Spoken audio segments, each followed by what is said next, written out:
All right. I'm Peter Alessandria, and for the next 90 minutes, I invite you to be bigger than you think you are. If you're new here, welcome. If you've been here before, welcome back. Let's take a look at our agenda for this evening. All right, as usual, we're going to start off with some announcements. Then we have our recommended reading.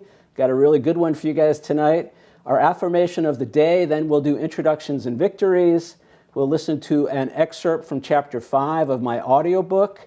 We'll have our topic discussion, take our break, and then come back for the assignment and questions and answers, and then wrap it up by about 9:30 or so.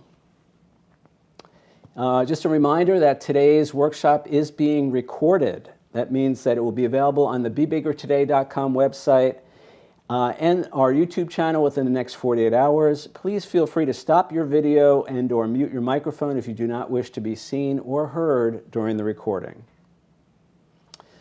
And I have author-signed paperbacks of the first edition of Be Bigger Than You Think You Are. This is a limited quantity. When these are gone, they're gone. And I'll be stocking the second edition when that's ready. So if you'd like to get a copy, if you don't already have a copy, you'd like to get one, use the code WORKSHOP20 at checkout and save 20%. And I will personally sign this to you or whoever you want me to. And you can get the book at bebiggertoday.com/book. And my New York Cityscapes, my New York City photo book, New York Cityscapes, is also available at bebiggertoday.com/bookstore. This is a collaboration between myself and 6 other New York City area photographers. It is the penultimate, the ultimate, the best dang New York City photo book you'll ever find. And it's available on my website at bebiggertoday.com/bookstore, on sale for $16.95. The audiobook is for Be Bigger Than You Think You Are is available for pre-order at $9.99. It comes with a full money-back guarantee. If you don't love it, just let me know and I'll send you your money back, although I know you're going to love it. Same is true for the author-signed paperback. You can get that at bebiggertoday.com/bookstore.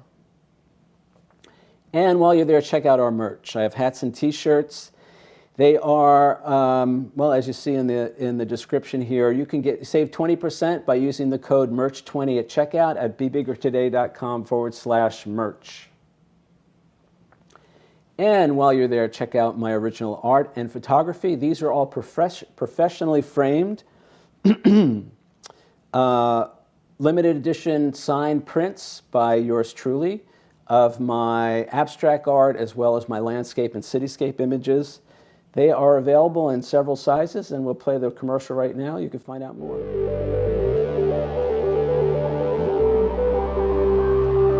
Peter's photos and abstract designs are uniquely beautiful, one-of-a-kind works of art. These gallery-wrapped canvas prints are set in a contemporary shadow box floating frame and will enhance the beauty of any home or office. Available in 4 different sizes, each piece is professionally framed and comes complete and ready to hang. Frames are available in your choice of black, white, or brown, and each is signed by the artist. Peter's original art and photography will make a great gift for a client, for yourself, or someone you love. Order yours today.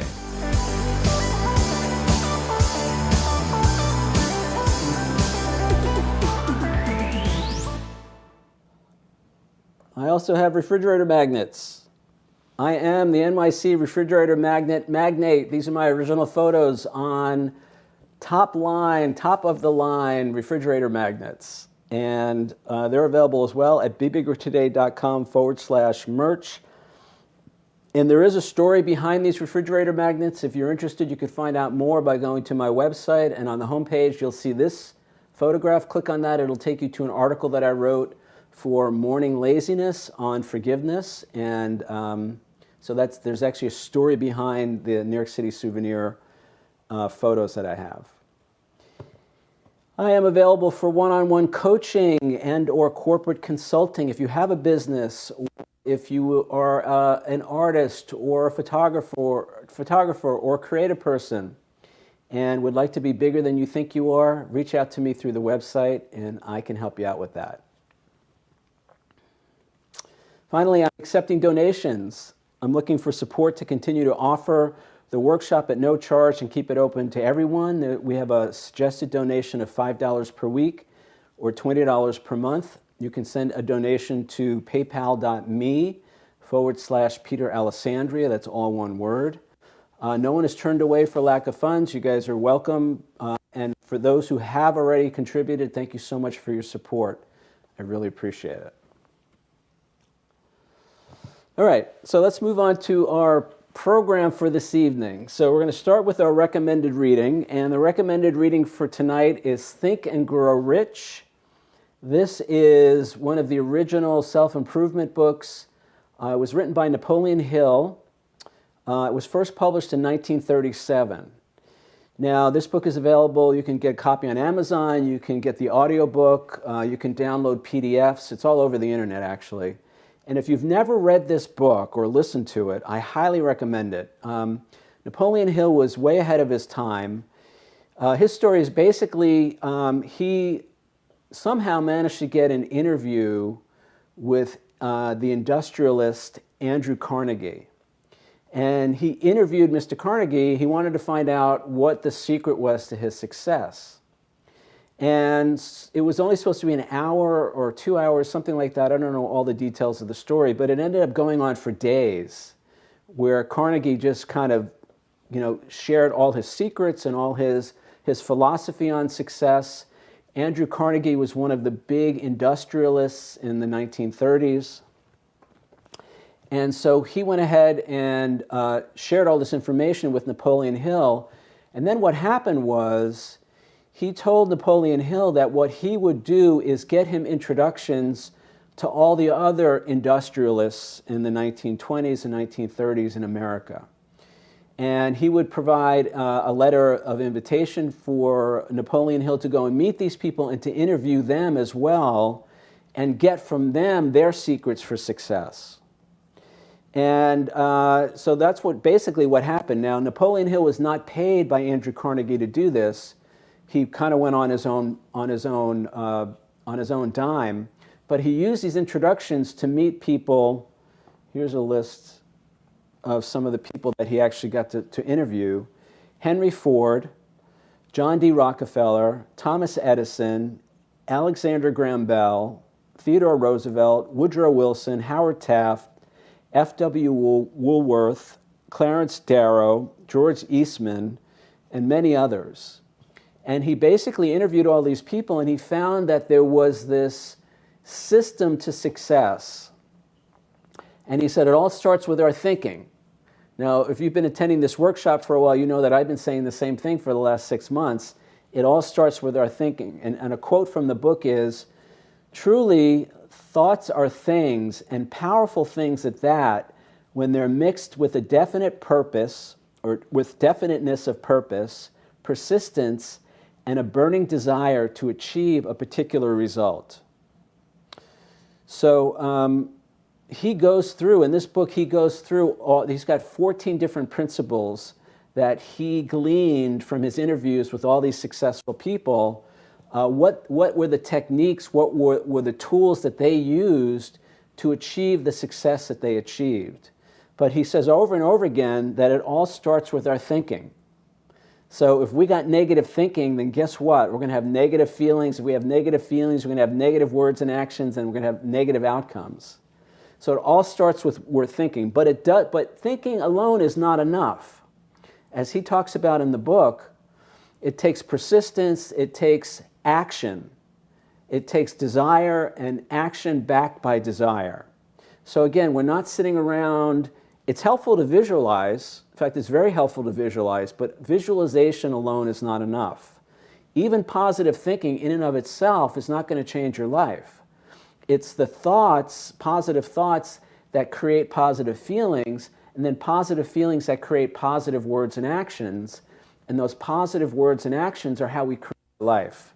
We go out into the world and we approach things from that place of positiveness, a positive energy, a belief in ourselves, a desire to help others. See, that's the other thing. The title of the book is Think and Grow Rich, but this is not just about making money.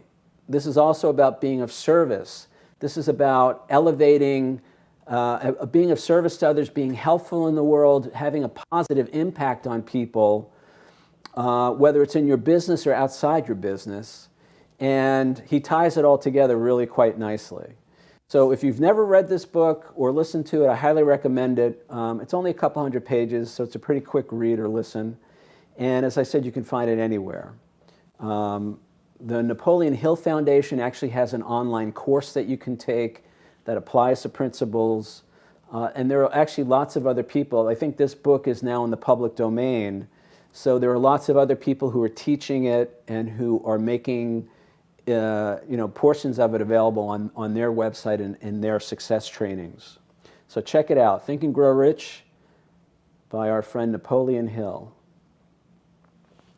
All right, our affirmation of the day. I'm already that which I seek to be. Now, I just like this because it's an affirmation, no pun intended, that I already have the success that I want. I already have the good fortune that I want. I already have the talents and abilities and the ability to make a positive impact on the world that I seek. It's already there. It's already inside of me. It's just waiting to come out. It's waiting for me to get out of the way. It's waiting for me to get out of the way and let all that good stuff out. And so I love this. And eventually when my next book comes out, I'm going to talk about the fact that everything that we desire, everything that we can conceive of in our minds, everything that we desire, it's already out there in the quantum field, as Dr. Joe Dispenza would say. Everything that we can conceive of in our minds, the reason we can conceive of it, the reason we can desire it, the reason we can create it ultimately is because it's already there. It's just waiting for us to come along and grab it and let it manifest in our lives. So I am that which I'm already that which I seek to be is actually, it's a literal truth. See, the other thing is, if you follow physics, especially quantum physics, starting with Einstein's theory of general relativity, there's really no such thing as time as we perceive it. So everything is already in existence. We're just kind of experiencing it in a sequential manner, but once we kind of move beyond our limited human consciousness and way of thinking, we're going to find that everything is already out there. It's all created. It's a done deal, basically. And we just get to pick and choose what we want to experience in the present moment. I'm not explaining that very well, but there's a lot of information out there. And science, and it's a simple thing that the satellites that are orbiting above the Earth right now, the time as time passes slower on those satellites than it does on the surface of the Earth. And in fact, it's so significant that they have to adjust in order for cell phone communications to work and internet connections, everything that communicates with a satellite, they actually have to adjust and calibrate the satellite so the time moves a little bit faster than the clocks do on Earth.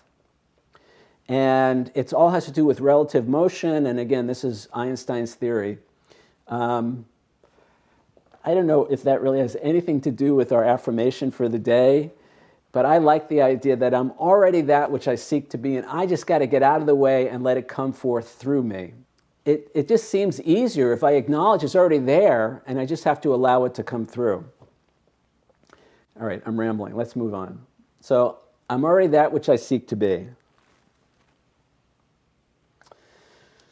All right, so this is the portion of the workshop where we get to introduce ourselves and or share any celebrations or victories. So if you would like to say hi or share a victory, you can unmute and speak up and take it away.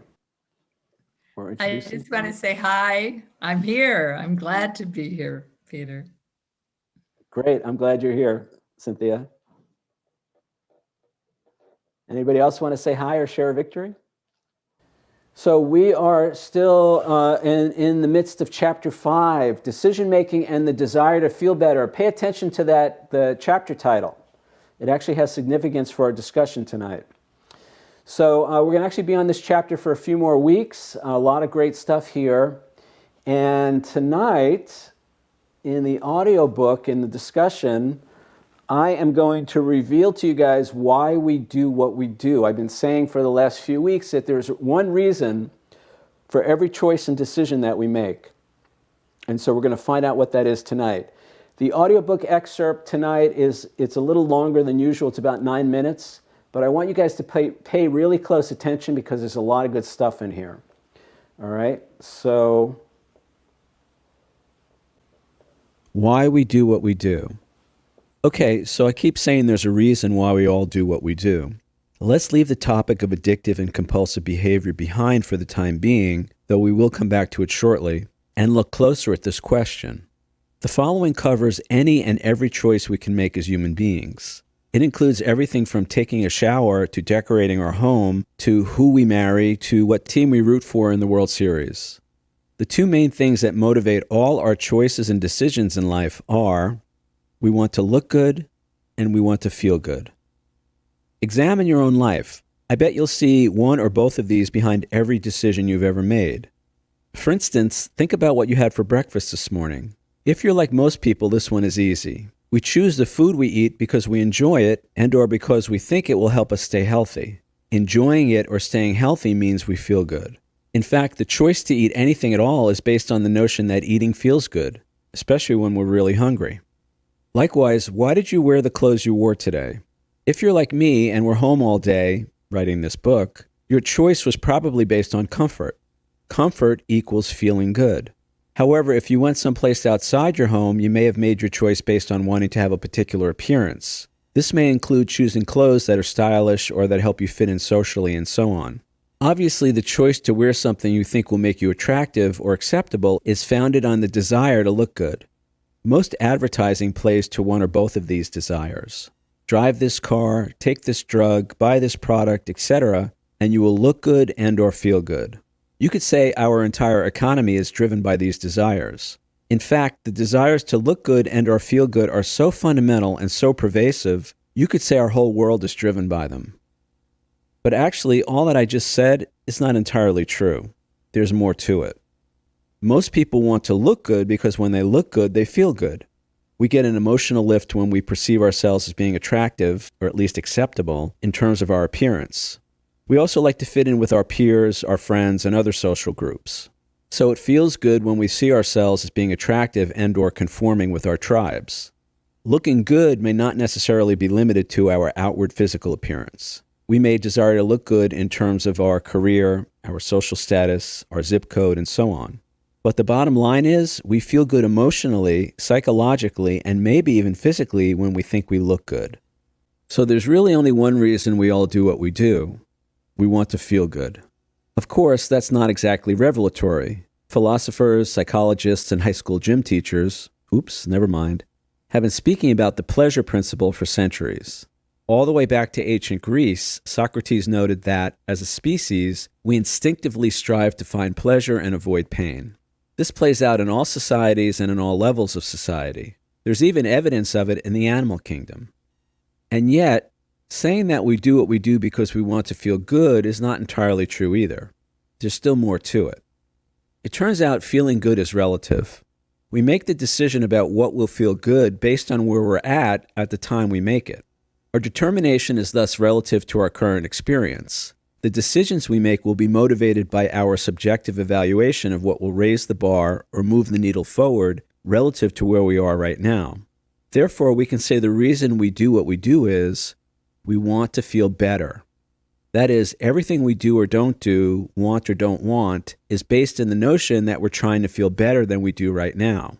Whether buying a car, going out on a date, or taking a drink, it's all the same.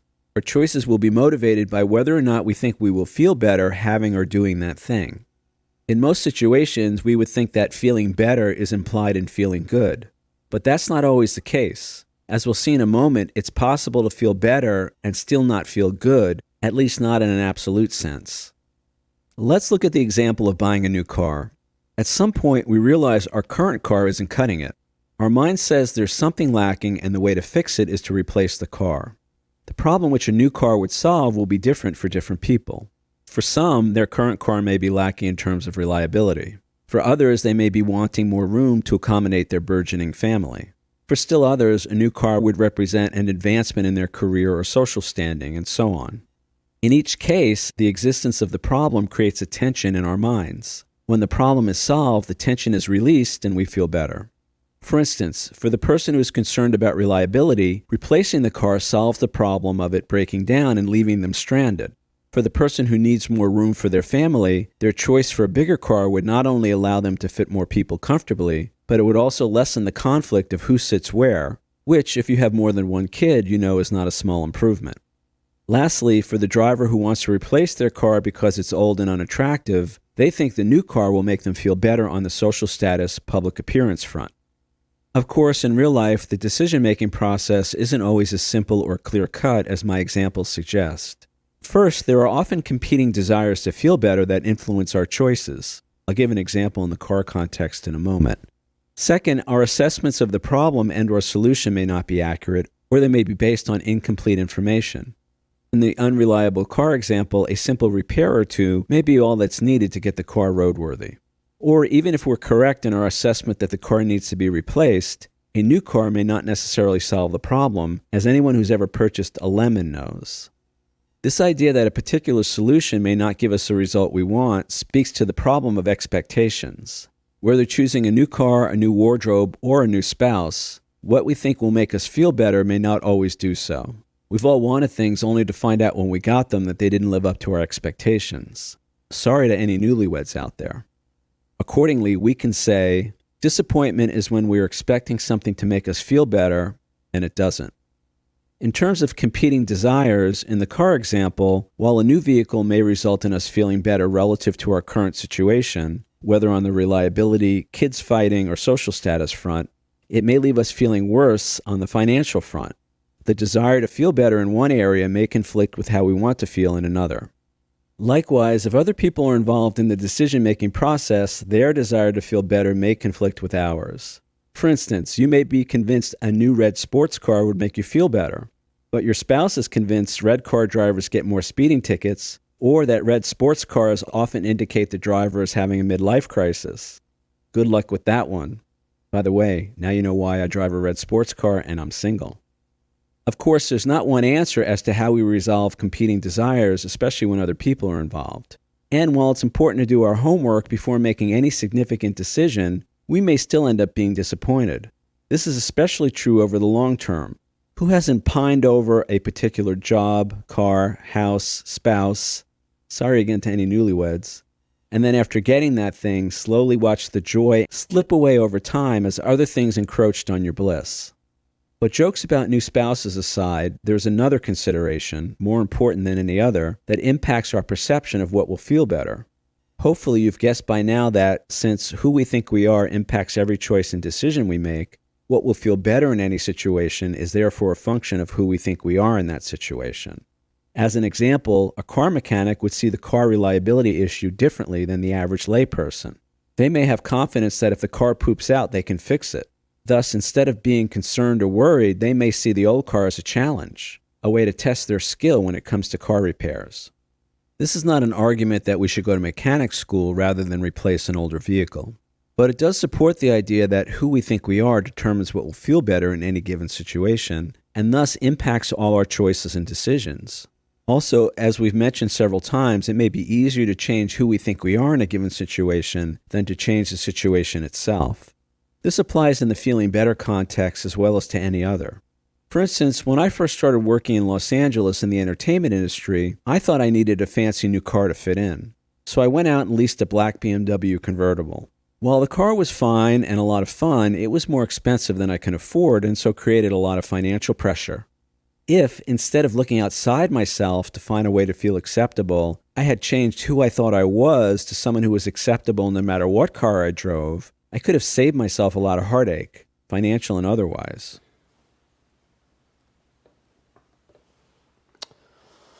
All right, so there you have the audiobook for this evening, the excerpt. So I just want to come back to, why we're even having this discussion. So I've been harping over and over again on, at least for me, what's been important for me has been to begin to bring some consciousness to how I live my life, to bring some awareness to the choices that I make. And we're always choosing, guys. In every moment of every day, we're making choices and decisions. And if we're not aware of what's motivating those decisions, of what's driving us to choose the things that we choose and decide the things that we decide, we're going to be repeating, maybe you've had this experience, where we repeat the same pattern over and over again and then wonder why things don't work out or why things always go the same way, whether it's our love relationships, our work relationships, or just how we feel about ourselves. So we're always choosing. As far as I'm concerned, we're always choosing, and we always have the ability to change what we're choosing, change our decisions. But we have to be aware of why we're choosing what we're choosing, why we're doing what we're doing.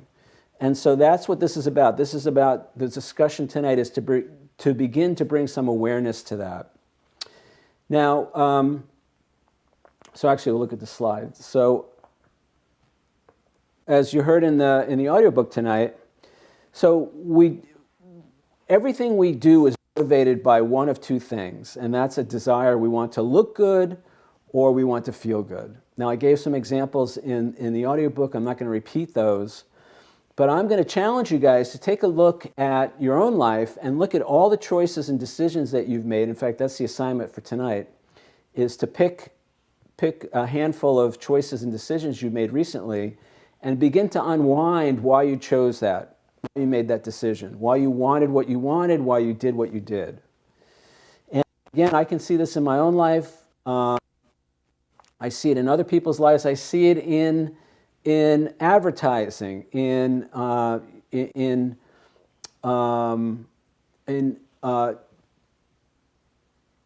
media, in shows, in television, in movies.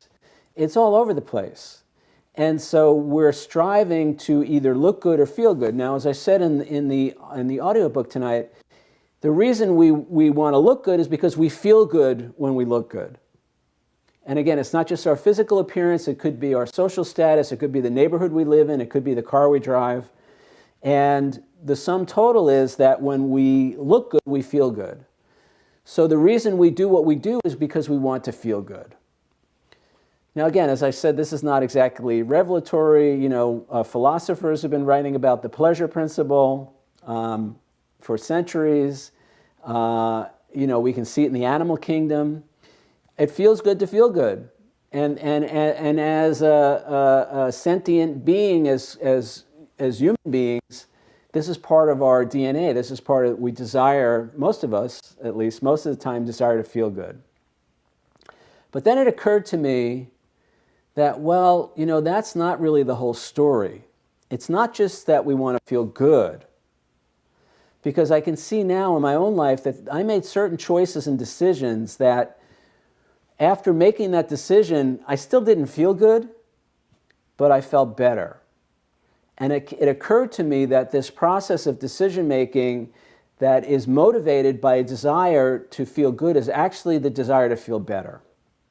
Now again, I'm not the first person to say this. If you study law of attraction, especially the Abraham Hicks publications, they talk about everything we want, everything we do, it's motivated by this idea that we'll feel better when we have or do that thing.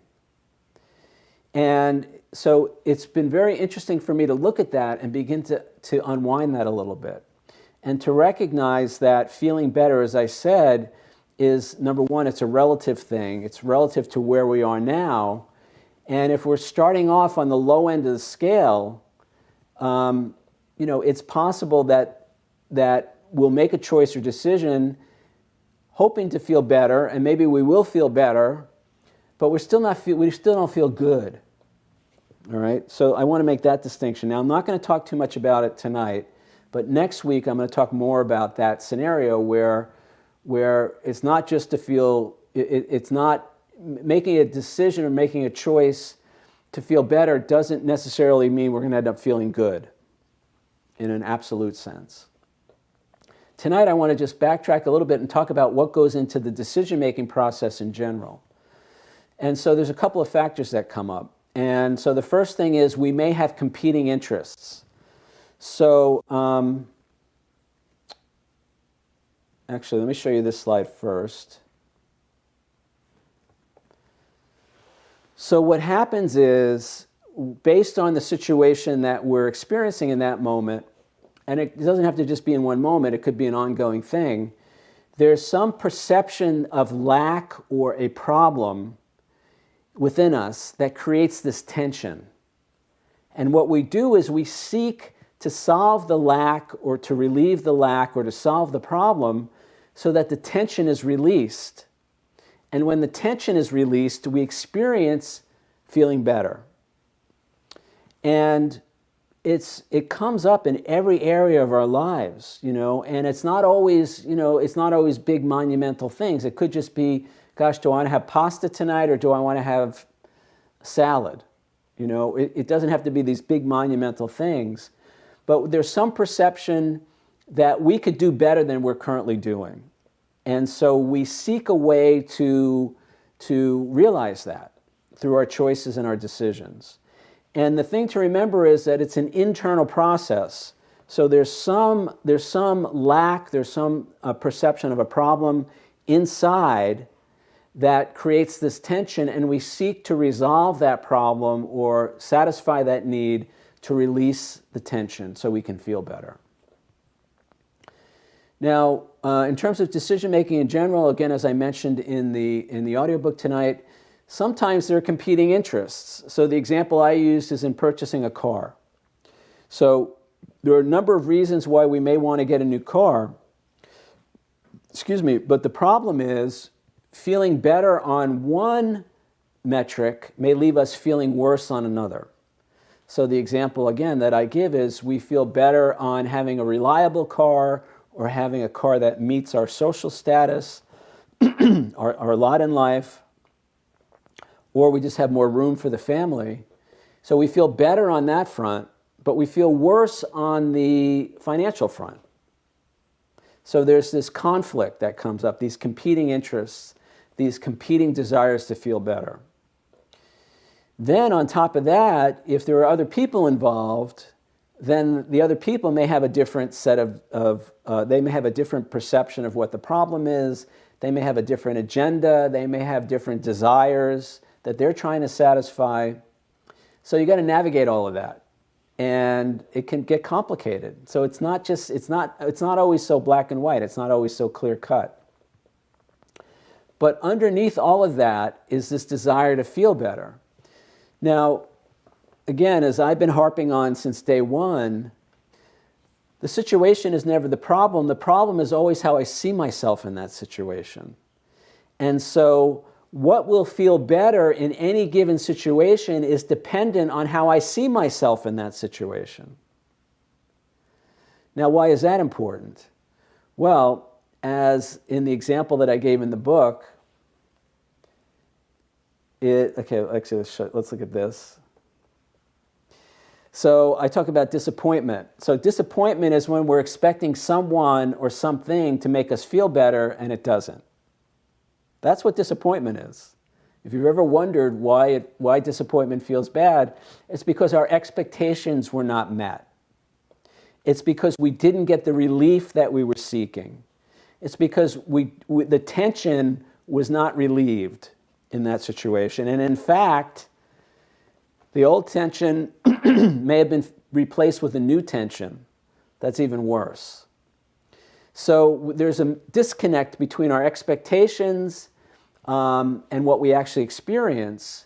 And when our expectations are not met, the tension is not relieved and is not released, and we don't feel better. That's what being disappointed is. So as I started to say a moment ago, so what I've been talking about since day one is that how we see ourselves in a particular situation determines our experience of it.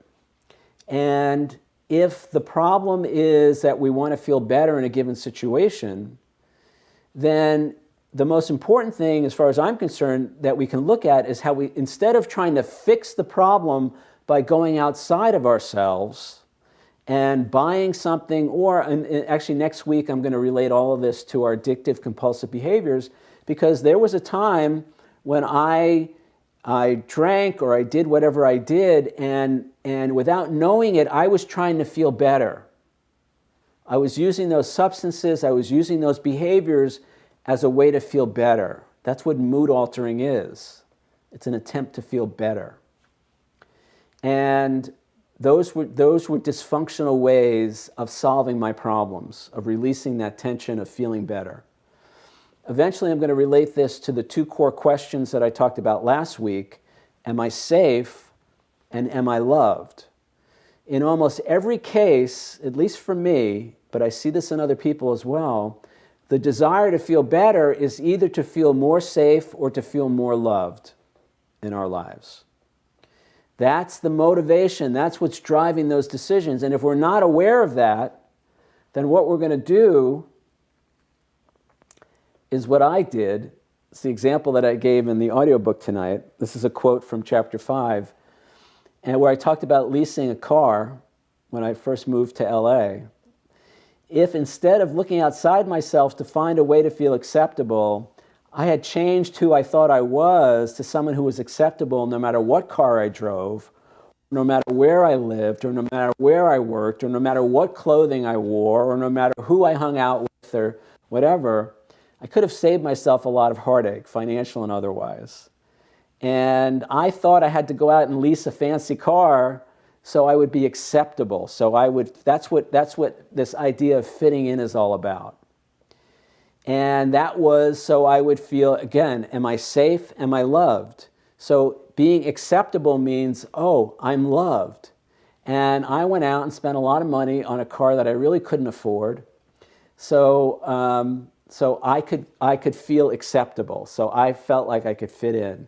Whereas all I really needed to do was do the inner work that we've been talking about, to change my idea about myself, to see myself differently, to begin to love myself when I least like who I'm being, to be nicer to myself, to be more compassionate, to move from being my own worst enemy to my own best friend. When I'm my own best friend, I don't go overspend on a car or whatever, whatever it is that I'm spending money on, or I don't say yes to situations that are really not good for me or healthy for me or not in my best interests when I'm my own best friend, when I love myself no matter who I think I am in that moment.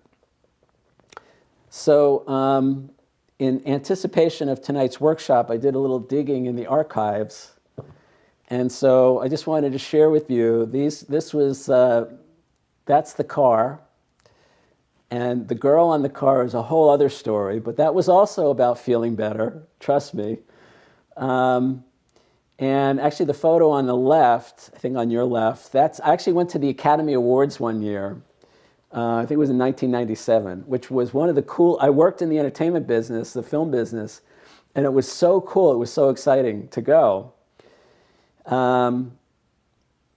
But it was great, and the car was great, and the girl was great, but none of that was the problem. The problem was what was going on in here. And I was trying to fix all of that. I was trying to feel better by having the fancy address. I lived in Beverly Hills for 17 years, and that was my way to feel important or to feel impressive, and I used that as my business address. So my letterhead said, Beverly Hills, California. I bought the car. I did all the things outside of me to try and feel better without addressing the negative feelings that were inside of me. The feelings of not being good enough, the feelings of not being lovable, the feeling that people were not going to like me. So I had to do all this other stuff to compensate. All right? So I don't want you guys to do that. I don't want anybody to do that. If nothing else, you could save yourself some money. Trust me on that one. All right? So let's get one last look at that. I got to go through a lot of old photos today, which it was actually brought up a lot of feelings. This is like 25 years ago. 30 years ago, maybe. And so that's a whole other thing, brought up a lot of feelings. But here's the good news. I love that guy. I love him. He was a mess in so many ways I can't begin to tell you, and I can still love him and have compassion and understanding now. You know, I didn't realize what was running my life. I didn't realize how much pain I was in. I didn't realize how, you know, I found all these dysfunctional ways to mood alter, to feel better, you know, and I had no idea of the negative thinking and the pain and all that stuff that was driving all that dysfunctional behavior. Again, there's nothing wrong with having a nice car. There's nothing wrong with going to the Academy Awards. That's all great. But when I'm doing it for the wrong reason, and here's the thing, it never works. You know, it may feel good for a little while. I'm going to talk about this when I talk about, again, about compulsive addictive behavior. It feels good in the moment. But you know what? Eventually it feels bad, and eventually it feels worse. So instead of feeling better, I eventually felt worse, and I didn't know what was going on. So we're a little bit behind schedule tonight, so let's take a look at our assignment for tonight.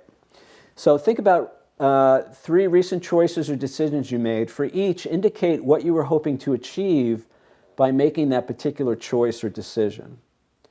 All right, so we're going to take a break now. We're going to take our 5-minute break. When we come back, we'll work on this question. You guys have a chance to share about it, and we'll go from there.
All right, so we are back. And again, everything we want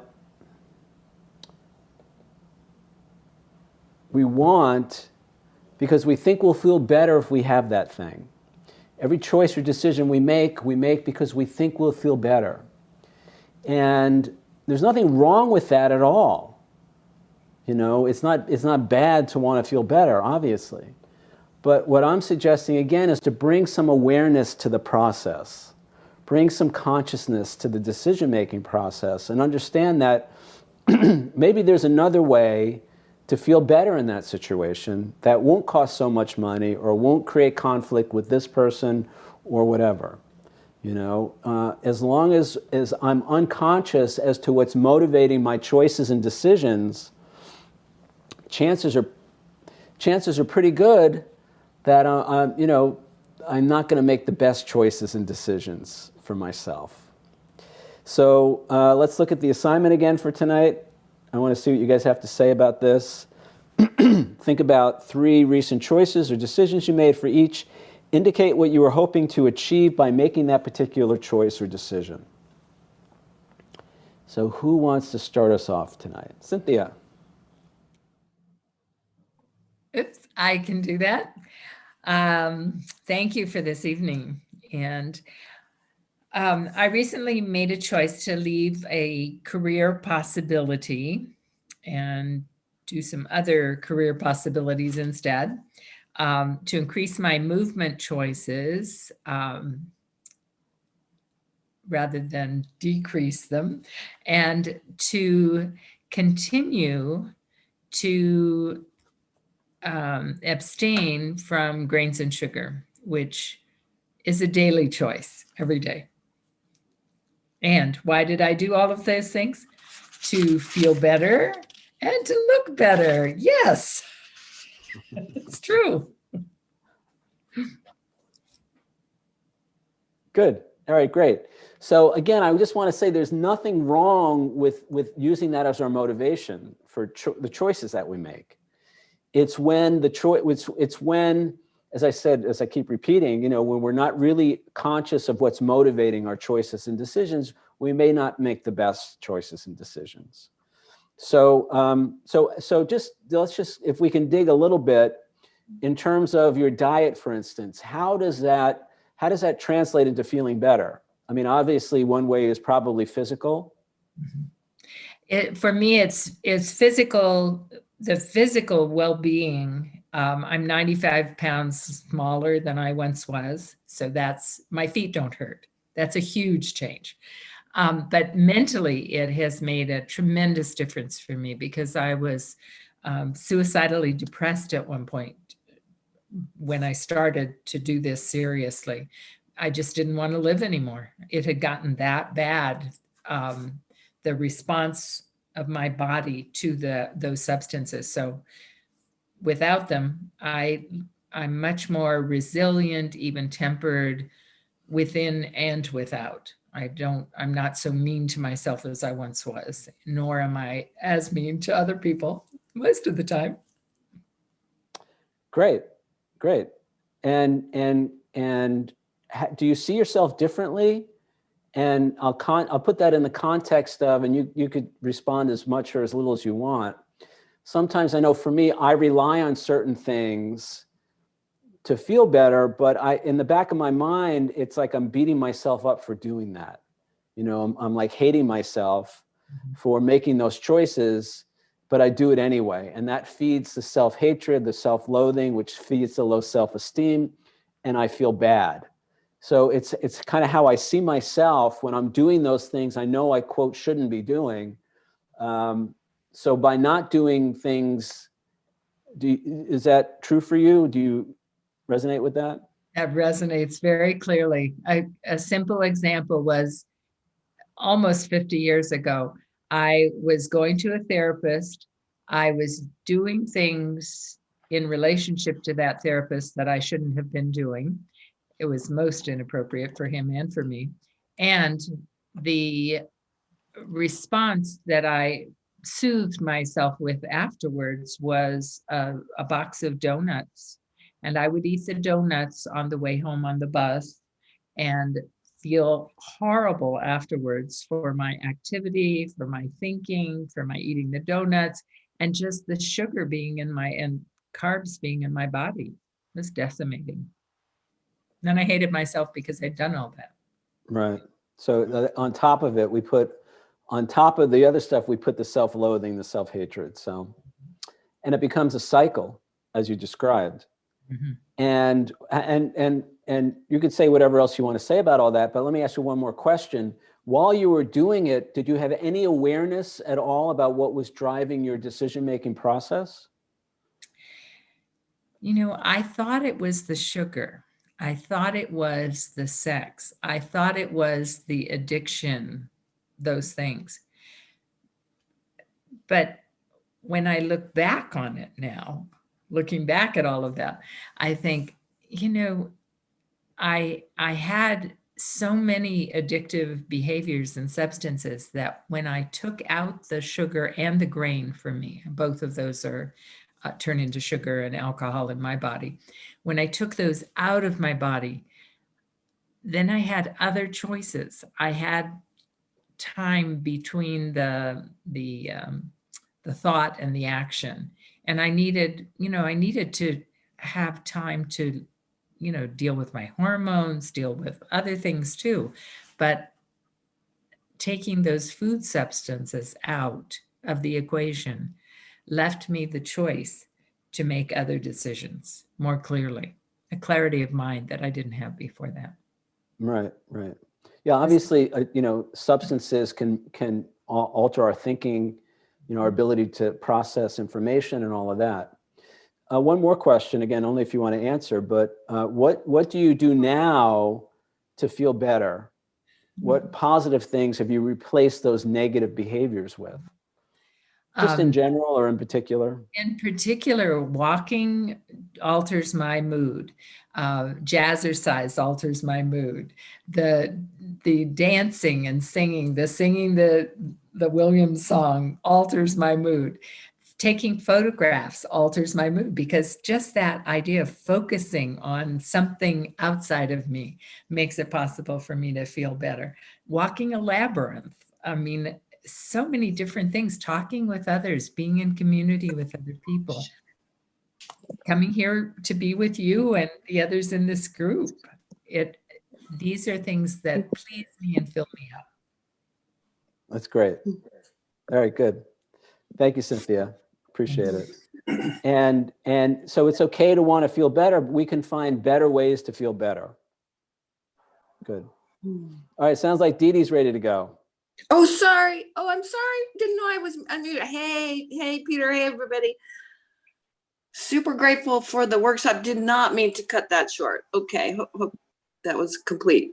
I admittedly prefer adrenaline, and I know that. And I'm apologetic because I can't do the video tonight. I'm just gonna do audio. I've started a new project. My full-time client passed away October 5th, and I had a month severance, and my new full-time client showed up this Monday, and it's a night shift, and it's 12-hour shift. And so admittedly, the desire to be of service makes me feel good. The desire to I can't help it but be somewhat altruistic makes me feel good. And here's where the grace came in. This client, it's a short-term client, it's not a long-term client, shows up for me within a couple of days because I said yes to a couple divine, spiritually open opportunities. Right when I'm having trouble with my sister, negotiating with, my mother and her care, like they can't make decisions because they're in too much pain. And that's fine. It's fine because Grace lifted me up and gave me a project to focus on, so I could set aside whatever, the fact that I can't facilitate them in making a decision. I can make decisions to feel better. So I love being here. Oh, and I want to say that the suggested reading tonight is the conference approved literature in the fellowship that I attend. So thank you for that. It's a beautiful thing. I'm glad to know. I didn't realize Think and Grow Rich had a platform where they have offer a study workshop. So I'll look into that. And what else? Being here makes me feel better. So it's a choice. So I'm pretty keenly aware that I'm pain avoidant. I have projects that I don't do because they make me extremely uncomfortable. And I kind of I call it circling the wagon. I do every other thing I can possibly do that's, and then I finally do the project and wonder why did I wait so long? Why did I keep myself in, pain and suspense? And why didn't I just get it done with? I don't know. So day at a time, maybe after understanding this chapter more, I'll be more willing to make choices to feel the pain just to feel better. I don't know. That's the prayer. I'm glad to be here. Glad that everything worked out, and I pass. All right, great. Thanks, Dee Dee. So yeah, I mean, the thing that comes up for me is just remembering that it's how I see myself. When I change how I see myself, the painful situations can be less painful. And that's within my control. That's within my ability to change. I define true power as the ability to consciously choose and or change our thoughts, feelings, words, and actions. But I have to be aware of when my current thoughts about myself in particular are not serving me, or when they're based on old programming or old experiences and all that. And for me, the difference now is it's easier for me to do the things that I used to avoid so much. Again, not every situation is going to be the right situation. I also heard, I related to what I heard, Dee Dee, when you shared of self-care, taking care of myself. I don't have to put myself in harmful situations and all of that. And again, as I shift how I see myself, it becomes, I can at least make more informed decisions. And loving myself often means saying no to situations that I know are not going to be healthy. Whereas in the past, I would do something because I wanted people to like me, because when I thought people liked me, I felt better. Again, it's just feeling better. It was like I would do all these dysfunctional things to feel better about myself. So that's where I'm coming from. That's where a lot of what I shared tonight was about. So thank you, Dee Dee. Thank you for sharing. Who else? Can I just ask, Peter, regarding Yeah. adrenaline and anger? Like, I think anger was such a friend to me for so long because it did provide the chemical of adrenaline, and that was like a real either a crutch or a tool or like that. Pass. Well, yeah. I mean, adrenaline. It's. I don't know if I talked about it last week, but what I found out recently was that adrenaline is a painkiller. It actually mitigates physical pain, but also emotional pain. And obviously, we also feel energized. We feel more alive. We feel more in the moment. But you got to remember, the adrenaline response is the fight or flight response, basically. It's a way to mobilize energy because we perceive ourselves to be in danger. And I know for me, I spent a lot of my life living that way, and it depleted my whole system and created a lot of health problems for me, which I'm still experiencing. But the adrenaline itself can become, again, Dr. Joe Dispenza, I think it's in Breaking the Habit of Being Yourself, or You Are the Placebo. Those are two of his books. He talks a lot about how adrenaline and cortisol affect all the functioning of the body, starting with the brain and all the way, the muscular skeletal system. Everything's affected by adrenaline. And a lot of us use adrenaline to mood alter. And a lot of us use adrenaline, the drama.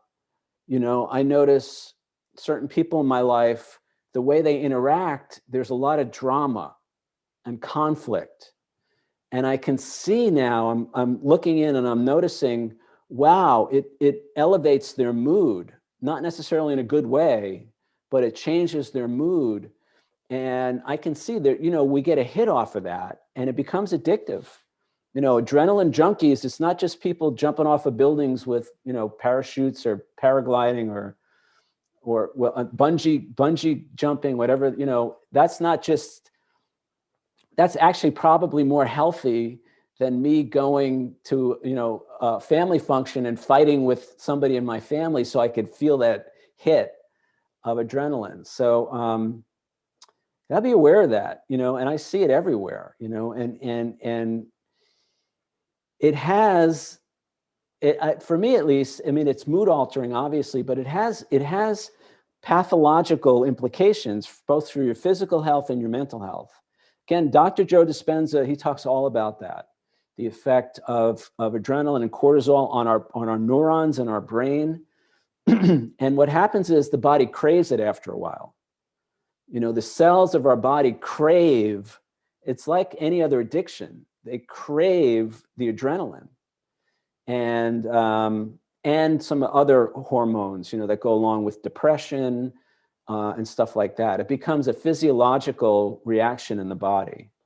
And it's more powerful than heroin. It's more powerful than, narcotics.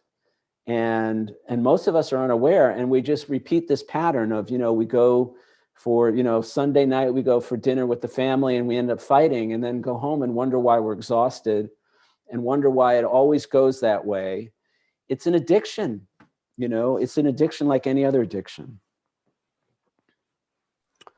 So thank you, Dee Dee. You want to say anything else? Thank you. Nope, thank you. I got it. Yeah. I got this.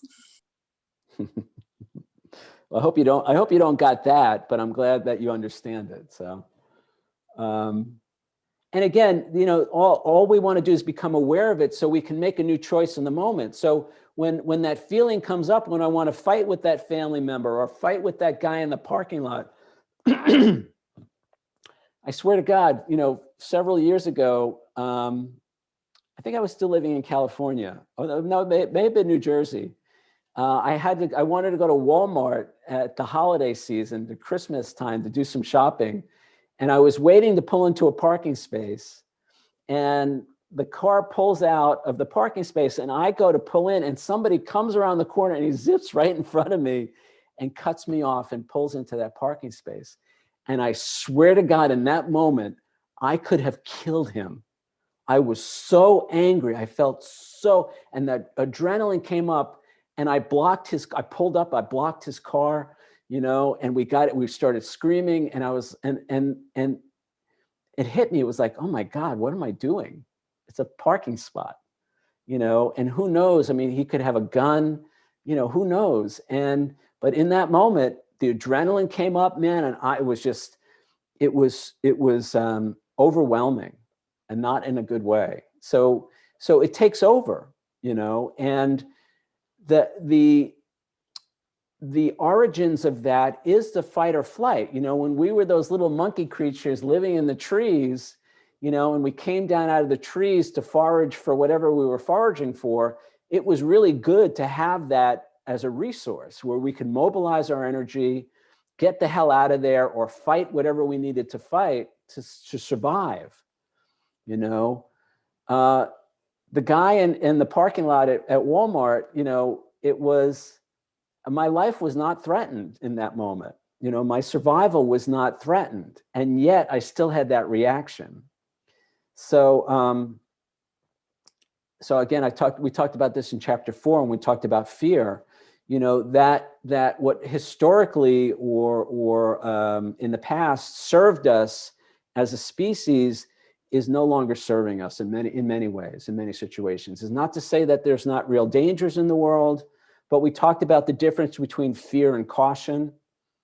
But even with that guy at Walmart, I don't even know if it might have been Target. I don't know where it was. It's some mall someplace. I don't want to give Walmart a bad name. I don't have to go there. It was some shopping mall someplace. even in that moment, that guy wasn't the problem. The problem was how I saw myself. I saw myself as threatened. I saw myself as being something taken away from me. I saw myself as losing out on something. It was unfair. I was waiting. I was playing by the rules. I was doing all the right things. And then somebody came along and he stole it away from me. It was all that thinking. I could have just as easily have said, gee, this guy's got issues. I'll let him have the spot. He needs a spot more than I do, because he saw me. He knew I was waiting, and he went and did that anyway. When somebody does something like that, when somebody takes something from somebody else, when they know it's not theirs, they got issues. They got something going on. So I could have had empathy. I could have had compassion for him. I didn't have to block his car and get into a screaming match with this person, But the problem was how I saw myself, the thoughts that I was thinking, the things I was telling and it happened like this. It was like, I didn't even really see him. I don't even know where he came from. But so it was all in the moment, my perceptions, my thoughts that created the feelings. And then the feelings created the words and actions, and the outcome, it really could, people do kill each other in parking lots at Christmas time over parking spaces. It could have been a really tragic outcome. So, and actually, here's the rest of the story. I completely forgot about this until this moment. It was Target, and I got on, so I found someplace else to park. I went in, and I got my stuff, and I go to check out, and who's standing right in front of me on the checkout line is the guy, right? So he turned around, he saw me, and I saw him, and I immediately had that feeling. And then I thought, all right, well, wait a second. I know how this could go, but I want to be different in my life. I want to do things differently. And I don't want to be that guy anymore, and I don't have to see myself as powerless. I don't have to see myself as, and I went up to him and I just said, hey, sorry I raised my voice before. Sorry I did that with my car. That's not who I want to be, and I apologize for that. And he melted. I could see he relaxed, and he said, yeah, he goes, it's a really stressful time for me. And I don't even know what he said, but he immediately, his whole demeanor changed. My demeanor changed. And it was like a healing moment. Everything changed. And the only thing that happened was that I took responsibility for my part. I didn't make excuses for his behavior was inappropriate. And I didn't make excuses for that. I didn't say, oh, gee, it's okay or whatever. I took responsibility for what I did for my part, which was yelling and screaming and almost ramming his car in the trunk in the back of the car. Took responsibility for that, made my amends, apologized, which I really did for me because I wanted to be different. I didn't want to be that guy anymore. And it changed everything. He just, I could see his whole face changed, and he apologized to me in his own way. And it was fine after that. So that's the power of taking responsibility. That's the power of being aware, taking responsibility, making amends for my part. And I got to experience the whole thing differently as a result of that. All right. Who else? Beautiful. Beautiful. Thank you. Barb, you want to go? Yeah, kind of different. You know me with this, with the computer job situation. All right, I have a situation where I messed up, and it has to do with end of the year data that I put into the system. And what happened is I put in, how do I put it? I put in let's just say a batch name, it had to get done by December, and I was backed up. So I say it's Christmas, 12/25/20, this is it. But I'm putting the data in on I went there New Year's Day, 1/1, and I didn't recognize that I needed to change that date. Okay, people are now calling for their tax statements, and they're not going to get my dump of December into their tax statements. I am beside myself. I called the company that I'm dealing with, and I I can change. What happened is they sent out, but only like 6 tax statements. But I can change. I just could change the date and, change the date instead of 12/31. I can change it to 1/1. My question to you is, I'm the person that's going to be there tomorrow morning may get a phone call. I got a phone call already from somebody saying, I don't see December. Okay. All night I'm listening to you and I'm saying, okay, how do I make this phone call to this person tomorrow morning and just feel bigger and better about myself than I ever do? I don't. I feel terrible. I'm a victim. I go on and on. Okay, I have listened to every word you said. And I say to myself now, make that phone call tomorrow morning. And you just said it. I said, I knew I would get my answer. I need to be responsible for what I did, which I have no problem with. I need to be responsible for what I did, just like you just said.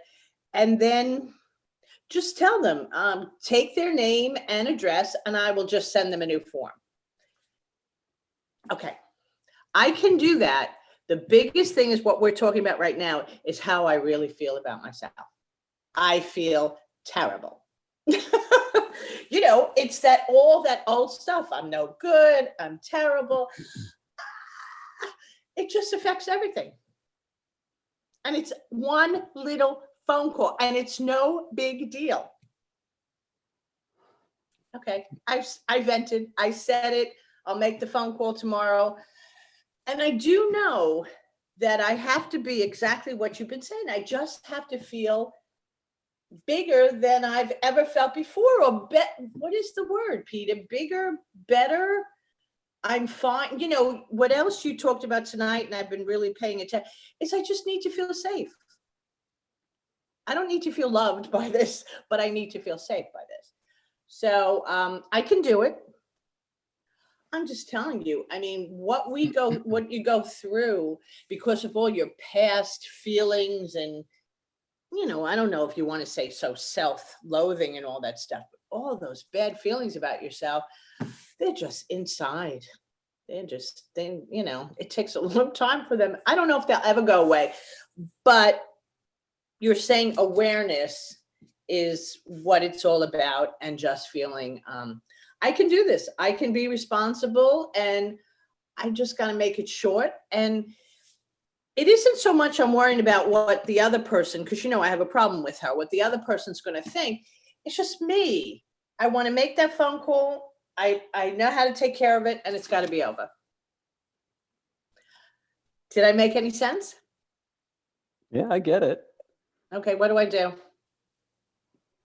Well, so awareness is the first part. We can't do anything if we're not aware of again, the thoughts and feelings that are running us.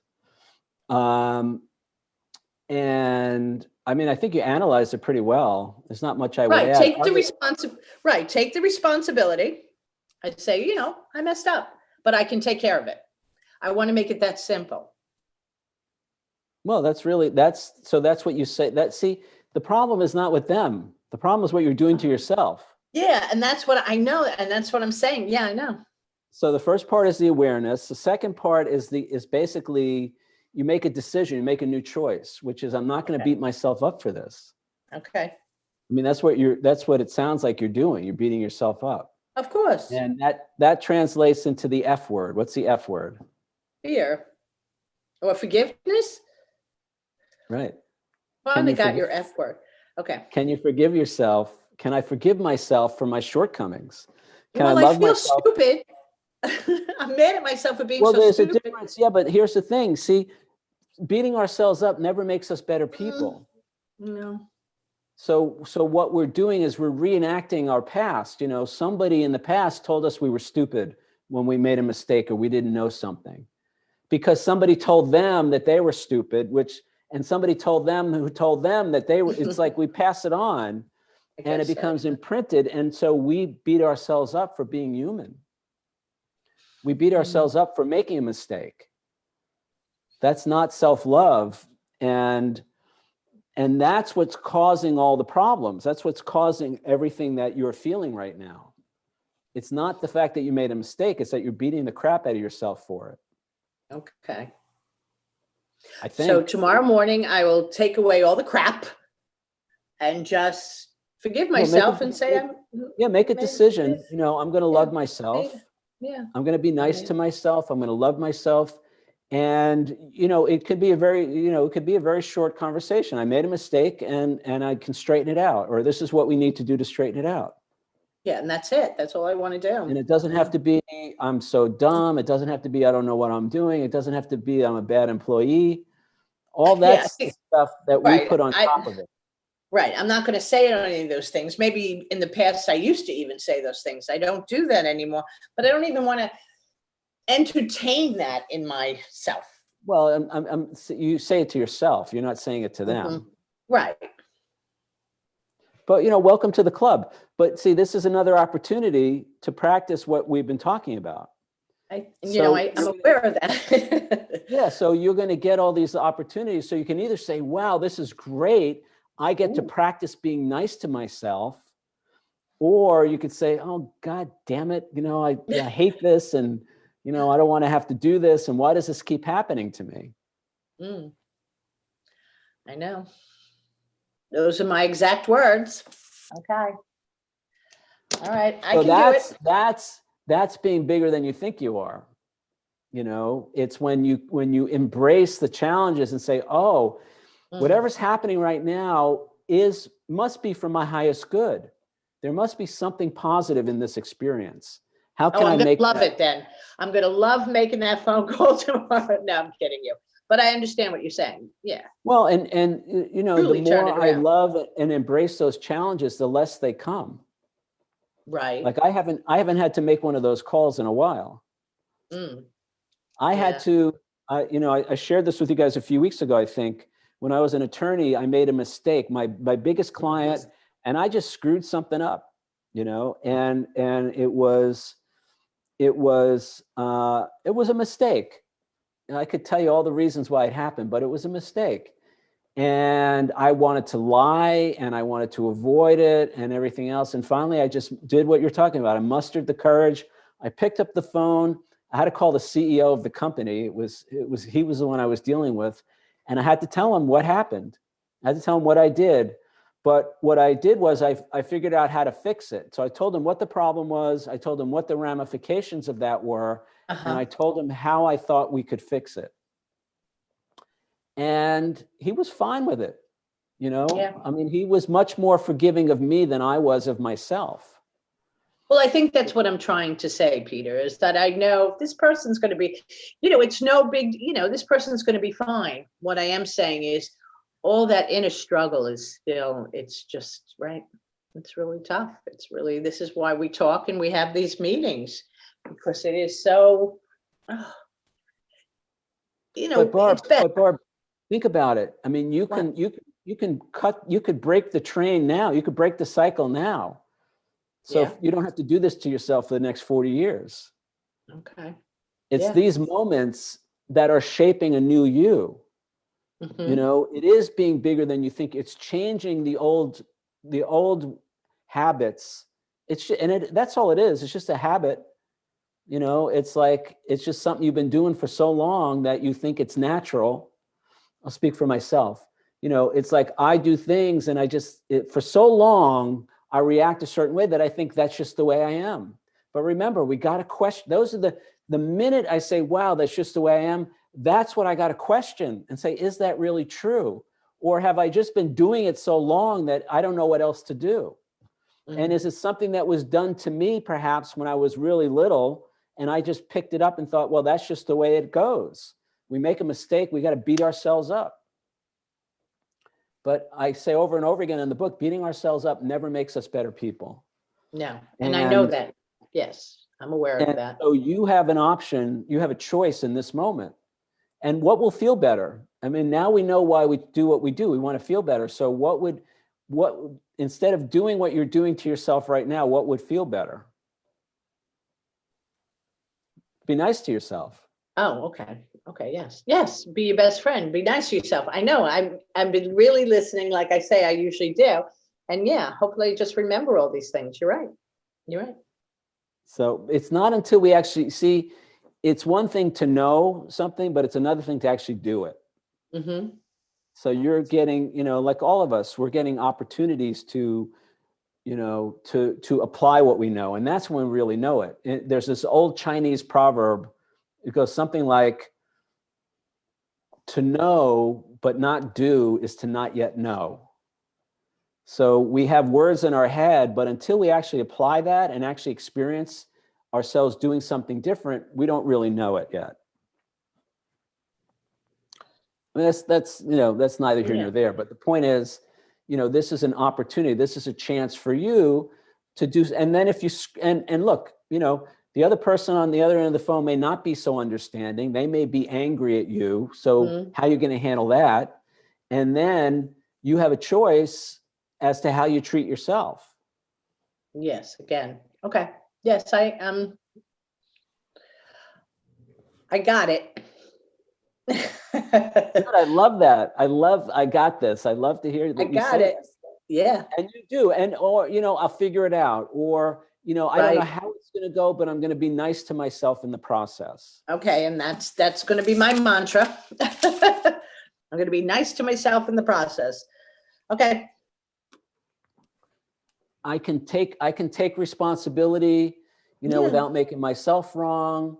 I can take care of myself. And if the other person is inappropriate, if they're, you know, if they start lashing out at you, then you can set boundaries with them. And, you know, there could be a lot of opportunity in this one. I don't want any opportunities. I want it Well, short and sweet. I want it short and sweet. all right. Well, you get to decide. Okay, I'll let you know. Good. Yeah, let us know. I will. Thanks, Peter. You're welcome. Thank you. Anybody else? Going once? Going twice? All right, play the song one more time and we'll come back for our final goodbyes.